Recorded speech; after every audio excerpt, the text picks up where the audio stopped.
securing your UFC contract. I guess you're still maybe processing it a little bit. What's the emotion like for you right now? The emotion is slowly wearing off. The high's still there, but I think it'll wear off in a few hours, and then I'll have to go get another one at UFC Perth. How crazy is that, right? I mean, you made the call, and then for Dana to even say, like, hey, not only is it good, but, like, we're making an exception. Our matchmakers are probably going to hate me, but we're going to do this because we want you on this card so bad. Yeah, I really wanted to make my UFC debut on home soil in Australia. I've got friends in Sydney, family all over Australia, and I know that they're gonna turn up for this one. I love it. Obviously, an impressive performance tonight. Overall, I can't imagine you take too much exception to it. But how do you feel about the performance in there tonight? Yeah, I watched the replay. Things got a little bit wild at the end, but it's, all I could hear was Eugene saying, "Finish him, finish him." So I just saw red and went for the finish. How much did it change your opponent, that sort of thing? Does it switch up your approach? Does it switch up your thoughts? I mean, how much of an adjustment was it for you?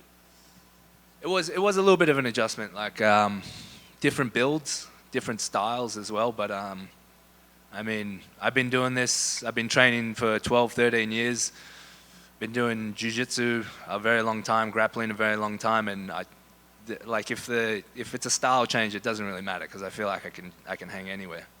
Was it tough to stay, I don't know, focused, driven, exciting? I mean, you get right to the cusp, it doesn't happen. Is it hard to start again from there and be like, all right, let's get back to it? Yeah, it's just a mindset thing, really. Like, you can go one of two ways. You can just throw all the toys out of the pram, or you can just jump back in and keep going. And I've seen the guys who have been on Contenders before and took a little bit of inspiration from them, like the guys that lose and then they go on a tear and the UFC signs them, or they come back to Contender Series and they win their fight and they get signed. So it was like I just had to look at the history and the statistics and just play off that. That's awesome. And did you feel like you had to make any wholesale adjustments, or is it like just keep on the path? Just stay on the path. I mean, my coaches are very smart men, so I just listen to them, and they tell me what to do, and I just do it 110%. Nice. Well, last thing for me, it seems like you manifested this opportunity in Perth. How do you see that one playing out? Oh, in my perfect world, I have a 3-round war, blood everywhere, cuts, and I'm standing there with the referee. And he calls it, and it's a split decision. I get my hand raised. It's the best feeling ever. Just the anticipation of winning is just like, that's what I live for. Congratulations. Seems like you have a similar mentality to Dan Hooker in these war-type fights. Obviously, he spoke highly about you going into this fight. He said you're the most well-rounded fighter out of City Kickboxing. So what was it like to hear that from your teammate and someone who's been there at the high stage? That means a lot coming from a teammate.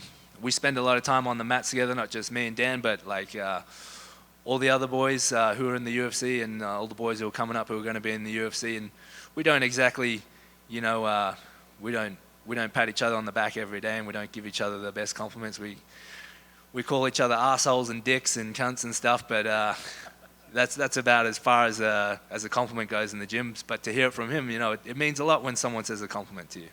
What do you make of the league of fights he's got going on out there? The 1-minute scraps? Yeah. There's some bad women in there. You don't want to mess with them. That's a dangerous room when you walk into there.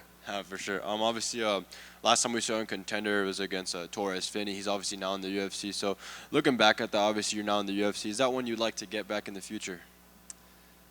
Yeah, I think that would be a good fight to have. All the losses I've had, I would love to have a rematch against everyone that I've lost to.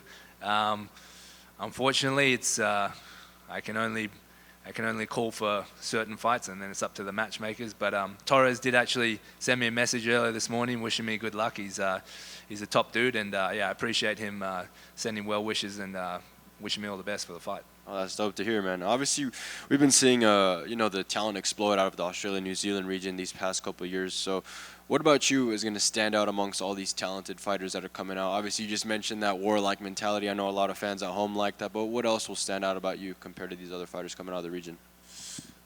It's just work ethic and grit and grind. Like, this is a this is a sport where like talent can only get you so far. Like there's so many talented fighters that are in New Zealand and in Australia, and you see them fight, they fucking kill it for like the first 6-7 fights of their career, and then they get a little bit of a test, and maybe they've taken their foot off the pedal, or maybe they've just, those guys that they fought just weren't the caliber, and then they get tested and they kind of fold. And I just think if you're going to stand out in the region, you got to have some grit. Like you got to be fucking tough.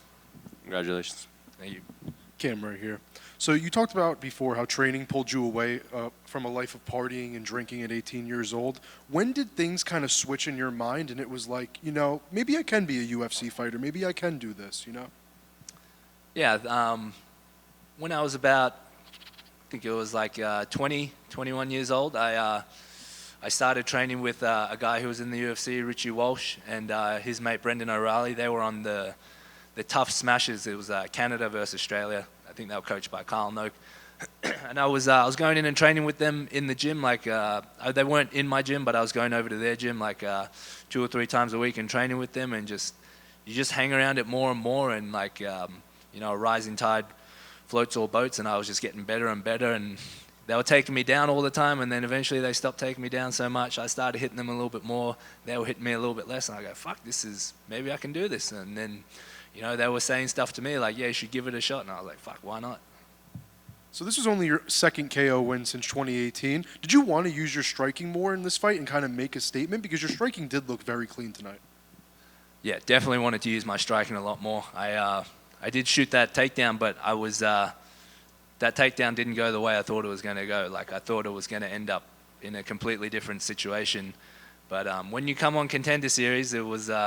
I took note from what Dana said last week, and you come on here to fight, and you got to come on here to finish, and that's how you're going to get his attention. That's how you're going to get a contract. Is you're going to knock the fuck out of people. So, like you said before, the matchmakers will only listen to whatever they want to and do whatever they want to. But I mean, hey, you wanted to be on UFC Perth. You're on UFC Perth. Is there a specific name you want for Perth, or are you just taking whoever they throw at you? Man, just put a bunch of names in a hat, give it a little squiggle, pull a name out, and we'll just go with that. Would you want to fight another Australian or no? Nah, the Australians got to defend the home soil against the invaders.